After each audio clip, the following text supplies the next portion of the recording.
We should be fine here. As long as Archer does not get 3 low rolls, he can just ultimate and we kill. Archer, I'm gonna need you to get a 4. You fucking loser, man. No. Archer. Archer, dude. No, he might even die. Oh, you fucking loser. Okay, so that inspired me to actually go and skip through the story and also do a complete rework of my RMC. So, yeah, we shouldn't be getting 3%ed anymore. I got her on the new 2-piece, I got her on the Deliverer set, I got her on the new fucking Light Cone, she has the Enhanced Basic now. I mean, honestly, man, this is kind of making me wonder if we had Bronya. I feel like Hypercarry RMC second half would be a genuine, like, that shit would be doing numbers in this MOC, like, unironically. I'm curious to see how hard she's actually going to be hitting. You know, let's just go into it. I think we should be good now. The only thing I'm slightly worried about is I did have to, or I mean, I'm trying this out to see if it's genuinely viable, but I swapped her main stat from an from an HP percent to an ice damage orb, and the reason I'm trying that is I feel like her damage might genuinely matter now. So, because of that, I mean, and also, because of the 4-piece Deliverer, the set bonus, what it does is it increases your max HP by, what was it, 24% with the Memo Sprite on the field. Why did that not advance us? That's weird. But yeah, because of that, I feel like we should have enough survivability, but if I die too easily, then I'm just gonna go back to using an HP main stat. I mean, it might not even be enough sub DPS to actually matter in the first place. We'll find out. We will learn, bro. Also, we just get an ultimate right here. I'm also just gonna use... Wait, 294%? I think we're doing more wait, what? Yeah, I'm not sure what really happened, but I think we're hitting harder for whatever reason. Oh, also, I definitely shouldn't have just, used the ultimate right there. We might actually lose value because of it. Okay, how much does this hit single target? 30,000 single... Wait, is that a bounce hit or something? 30k single target. That is genuinely good sub DPS. And as you saw... Oh, let me move myself to the right. As you saw, we had a pretty... like, 44 crit rate. It's not the biggest chance to crit of all time, but it's not like it's 0. Okay, very, very interesting. Wait, 168? 176. Wait, so does that mean that I don't have enough speed without Ron May, by the way? I might need to get some more speed subs then. My orb is currently pretty damn mid anyways, it's fine. Right, basic. Look at that Mem-illion damage, bro. Honestly, Mem is the best person that this thing could hit. That is completely fine with me. Her Archer is taking so much goddamn damage. Luckily, he can just heal it back right here. Okay. Yeah, they lost a lot more HP before Archer's turn this time around. This shit is crazy, man. I'm kind of considering just, ending the turn to try to gen more skill points. Oh, no, that's right, Ron May. Yeah, let's just skill, why not? We're just gonna turn Archer into a basic bot. Why not? It is not ever worth it to... Oh, shit. I mean, how long is he delayed for? Is Mem actually gonna be delayed for that long? I'm pretty sure he shoots to the top of the bar. Doesn't he? Yeah. Damn, I would have loved to have turned him into a skill point bot. Or, I mean, I would have loved to have just been able to basic on everyone until then. Whatever, it's fine. It's okay. Archer gets another turn in this cycle, so we're just gonna basic. Should I just use RMC's ultimate? Or should I try waiting until his dice phase? Yeah, we'll just wait, fuck it. And another thing I'm curious about. Should I skill right here? Wait. I think Archer's gonna be on the brink of death right here, but honestly, it's fine. It's okay. Yeah, Mem's doing 10,000, by the way. 10,000 sub DPS it's something, man. It really is. Alright, right here we just do a casual 128,000, 173,000, 217. Oh, that's right, I do lose a little bit of damage on Archer, actually. I didn't gain any, I actually lost a bit. Okay, he could die right here. Okay, thank God it wasn't Archer, by the way. Yeah, we lost a bit because, I had to get rid of the 2-piece Lucica on my RMC, but I do believe over the course of the battle, this should be a net positive. I could be wrong, though. Oh my god, that is literally the worst case scenario. What the fuck was that, Ron May?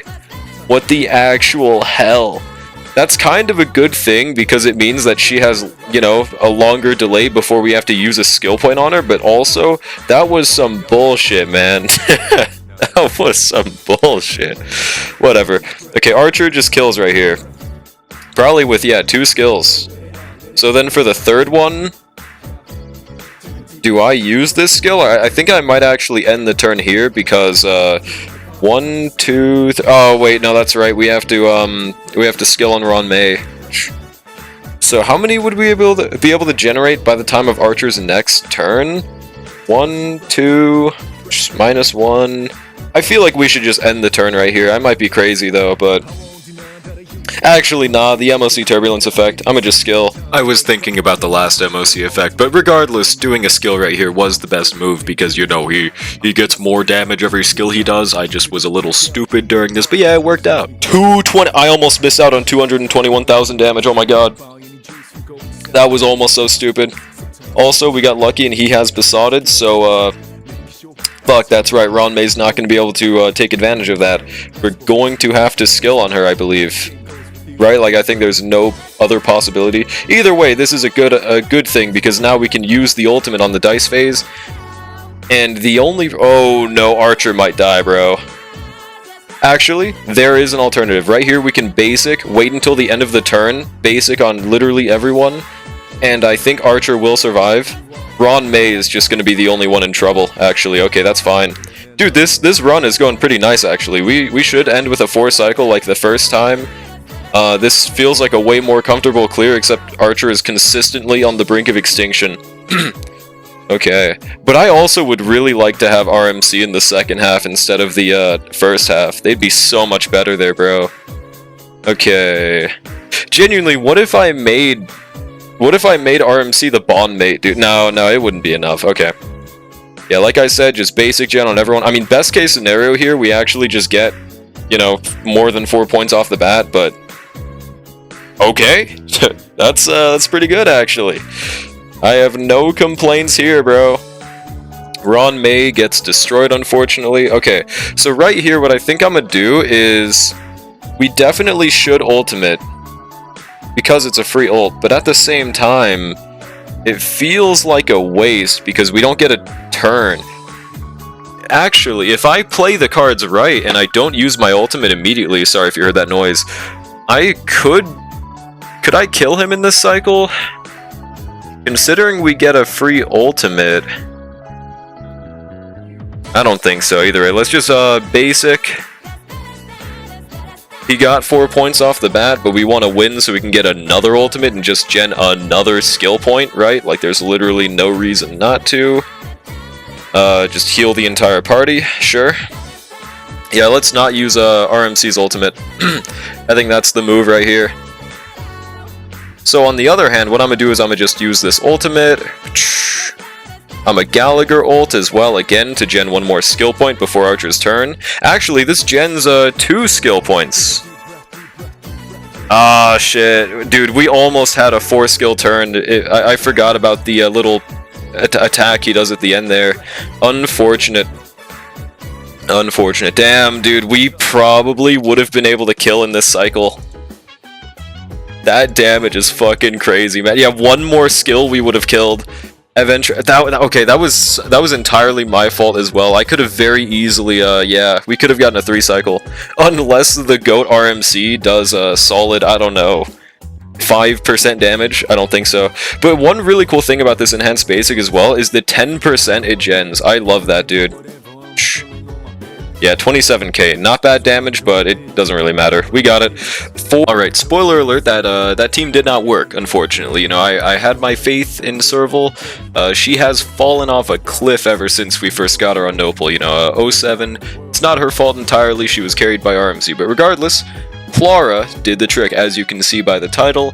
I was honestly pretty surprised, you know, this was kind of like a last-ditch team for me. I was like, you know, if Serval's not going to do it, I guess we might as well try the old Clara button. And honestly, I don't know why I didn't think she'd be able to do it, but yeah, going in, obviously, we just do the normal rotation, just give Clara ultimate every single time. I guess I can't really add too much about this. Oh yeah, by the way, that enemy is so annoying. That counter guy, it is just so nice for us that he happens to be one of the best synergizing enemies for Clara in the game, possibly. No, I guess Clara more so than Yunli. Actually, yeah, it's literally Clara Shill. But yeah, no, they're very nice for Clara, especially because of how little that dude on the left attacks. You know, that's what made me the most worried about this half for Clara, because going into it, I'd known. Look at that fucking damage, by the way, dude. 200,000 per counter on an enhanced, and 60,000 unenhanced is really good, by the way. But yeah, this little shit right here, this fat fuck, made me worry, because he, as you can see on the bar right now, he only gets like 1 or 2 actions per cycle, can't really force much more than that, and then most of the other counters get wasted on his additionals. And, you know, he's not one of those bosses that where you kill the additionals, you reduce his HP, so it just gets sunk into them, right? But as we're seeing right now, that did not prove to be much of an issue. You know, Clara just has that dog in her, bruh. Yeah, Pela is, you know, I don't like to slander Pela, but fact of the matter is, she has not been that useful for this account overall. You know, it saddens me and pains me to say, but this is the, like, first use case I've had for her in a good minute, which, don't get me wrong, I'm glad. It's just that, you know, I honestly did expect her to be way more valuable when we first got her. I think I waited right there to use my ultimate, so I didn't use the enhanced on the, you know, on that small guy alone. I don't know what the fuck to call him. Small guy, though, yeah. We use our skill right here. Dude, what was I talking about again? Oh yeah, it was about Pela, dude. Yeah, Pela just... I think her biggest issue is that we have Ron May now, so... Ron May just does what she does, but like at the start of battle for no cost at, you know, the same cost, right?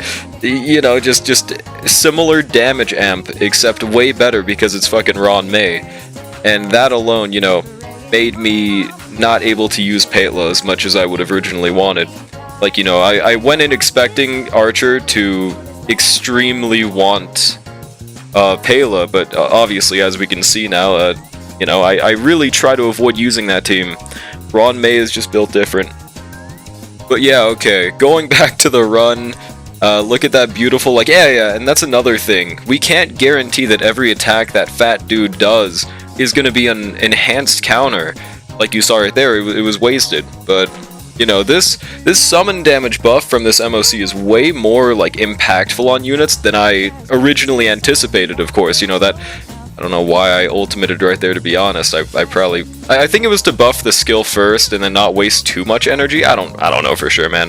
But yeah, the 40% damage amp, like, look at that beautiful damage. It is so much more than I thought originally, man. Like, I knew it would help us, but I didn't think it'd be this much. Like, dear God. Oh yeah, and by the way, this run was a month ago. I'm so lazy that I didn't post this even remotely on time. But yeah, I've gotten to see over the past month that you can make so many things work this MOC because of how cracked that buff is. Like, I'd be curious how a Yanqing would do, hypothetically, against, you know... okay, maybe I'm stretching a bit with Yanqing, but I do wonder if he'd be able to make something work in top half or bottom half on a no-pull team. I think it, at the very least, would do... no spoiler alerts, but I do already have an MOC 12 clear. Yanqing might have helped us a little more, but yeah, I'll post that video hopefully soon. I don't want to wait another month for that one because the next MOC is in a solid, you know, like 5 days or something. But yeah, now we're immediately into the boss phase. We didn't get to defense reduce, and still we did 200,000, by the way. That is, like, I don't know why I didn't think of this, but yeah, a shared HP boss, especially if we can manage to hit the middle every single time, like, that is so, like, cracked for Clara, man. And I don't know how much more we hit with defense reduction, but, you know, it helps. Also, I do think right here it would have been in our best interest to wait for the Pela ultimate. I just kind of panicked after Clara's enhanced counter just hit without it. But yeah, we could have gotten a double ultimate from the TV on the side. I just wasn't thinking very hard. I guess right here, yeah, we get Ting Yun's ult from the dinosaur guy, but that's not, yeah. not really too helpful for us right now. And I don't think that the TVs give us another ultimate, right? Do I skill right here to try to get enough? I think I do. At least that's what yeah, okay, sick. And if it gives it to him, that fixes our mistake, but it did not give it to Pela. Unironically, we could have given it to Pela because, just recently I've kind of realized that Ting Yun's ultimate is based off of, like, it's not just one person that gets it at a time, it's based off how many turns that unit takes. So if we time it right, Clara and someone else could remain buffed the entire fight. I've just never used this because that sounds like a headache to actually do in practice. But yeah, enough yapping about that, dude. Now it's time to glaze Dan Heng again, dude. I don't know if there will ever be a time where I'm not glazing this dude. Okay, 266k damage, pretty fucking chill. 6-7% HP, oh my god. This is gonna be so unfunny looking back in a year, but nah, trust, bro. Yeah, Dan Heng, man, I've actually improved his build since this video with the Relic Recon event. I think that event is so good. I'd love if they managed to rerun it every patch. Would be perfect, but I think knowing Hoyoverse, the most we'd be able to expect, that's W by the way, Clara energy regen, most we'd be able to expect is like, you know, every 2 patches or something, because, you know, they don't want us to have too much relics, too many good relics, but overall I think it's a W thing they did. Yeah, right here we should be able to get, oh wait, never mind.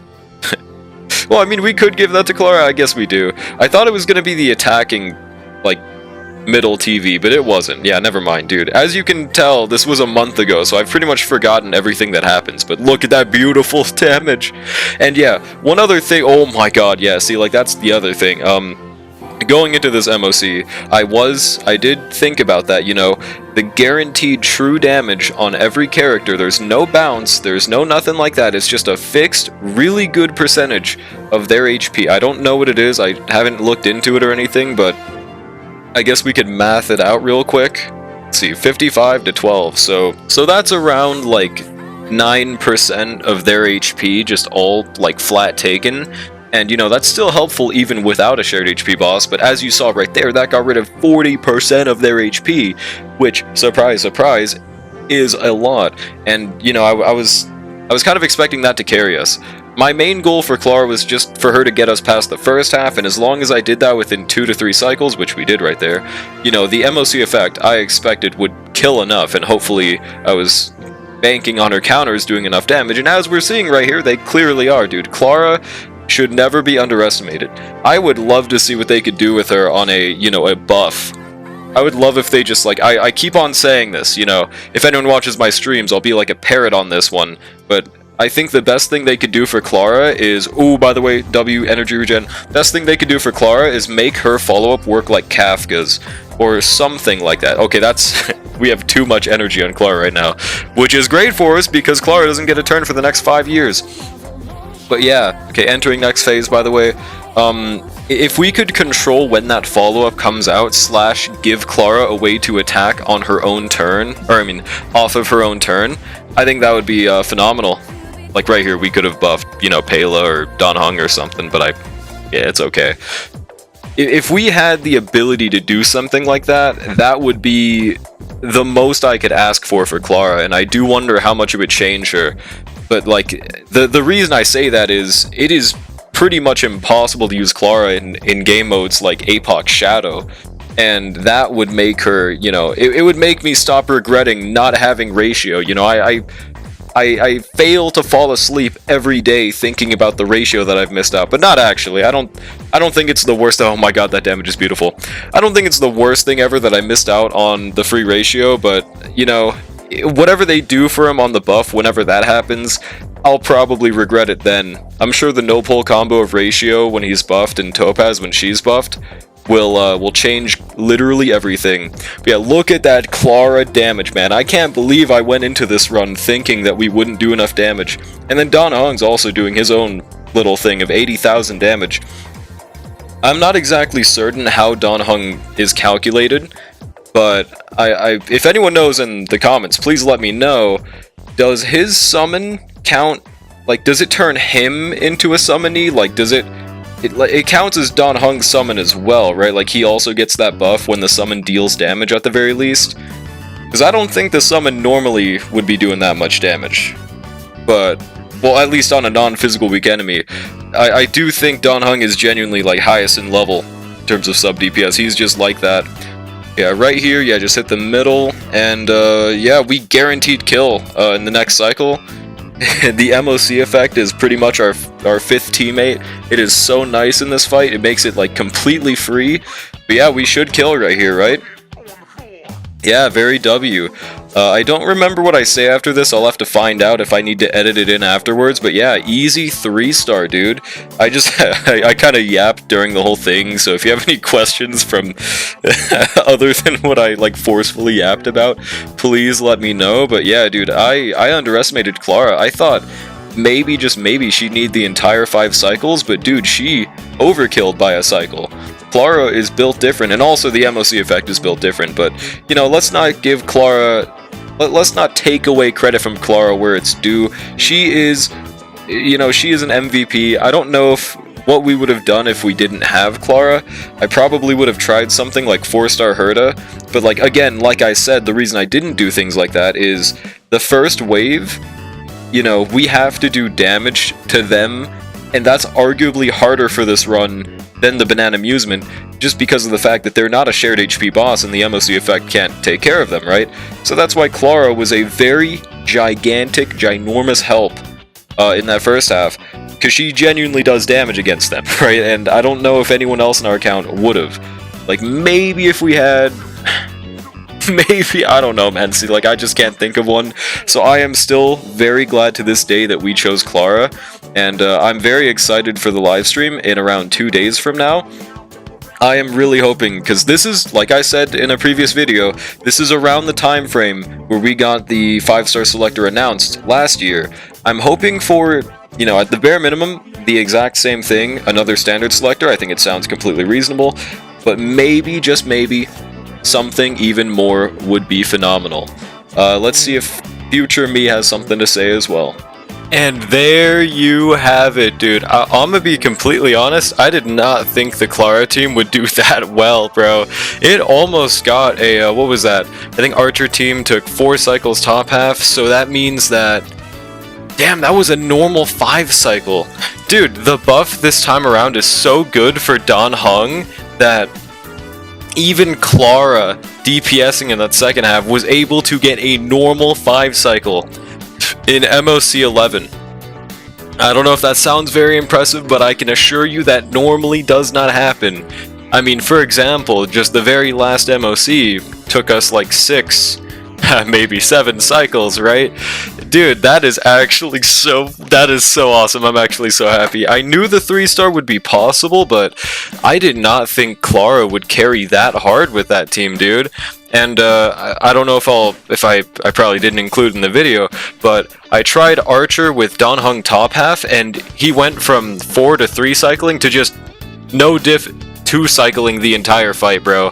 This is such a nice MOC, but now we gotta worry about MOC 12, and this is the one I've been dreading a little bit. This is a scenario, well, every MOC I want this, but I really want them to make it so it works like APOC Shadow, where we can just skip into the second half and then do the first half afterwards, or at least let them include the hard fight first or something. But as you guys can see, Clara yet again turns out to be one of the best decisions to select in this account. But to be completely fair, if we chose Bronya there, or shit, maybe even Himiko, Bronya, Himiko, they probably would have been able to do it as well, but maybe not, considering the fact that they need MC and Ron May. That's the biggest issue this account has right now. Literally every character wants this exact team except for Dan Heng swapped. So that's, you know, the best case scenario for this account is that we eventually lean towards another DPS that does not use this same setup. That'd be cool. But yeah, no, so the thing is, I've tested it on my main account. I can clear the top half with this team. It's completely possible. Only one slight issue is we need Dan Heng in the first half. Please let me know if you guys have any alternatives. I'll also try it myself, of course, but I don't think I can sustain that top half with Gallagher, let alone clear within like 5 cycles. We're not 3-starring this anyways, but... And on the other hand, the second half, well, this fight is just you know, quite literally anti-synergistic with Clara as a character, so I mean, we're probably going to have to use her no matter what. But yeah, that's the thing. We're not gonna have Dun Hung. I've been considering using Preservation March or something like that, and I'll keep you guys updated if I can find a way to clear this, or at least yeah, please let me know if you guys get ideas. I am incredibly happy. We have been consistently 3-starring the last MOC 11s, and honestly, like 6 months ago, I couldn't have even seen this as being possible, dude. This is fucking awesome. This is great. We are consistently getting 200 feathers. Let's go. And I think APOC reset is in like a day, right? We'll see how we do there.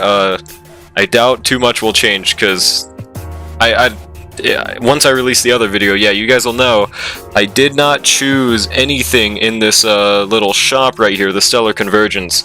I'm kind of leaning more towards, instead of Topaz, I think she's like quite literally the last option unless she gets buffed. I'm leaning more towards Ron May E1 or just Luoka, dude. To be completely honest, Luoka would probably be able to let us sustain that first half, and he'd basically be like a Gallagher, but at the same time, he's pretty much Gallagher, so that's, yeah. It is what it is. Thank you guys for watching this video. As always, I really enjoy doing no pull, so if you guys have any specific video ideas you want to see, or you even outside of no pull, please do let me know. Let me flex my Dun Hung build before we end the video. Look at that, and I will see you guys in the next one. Peace, everyone.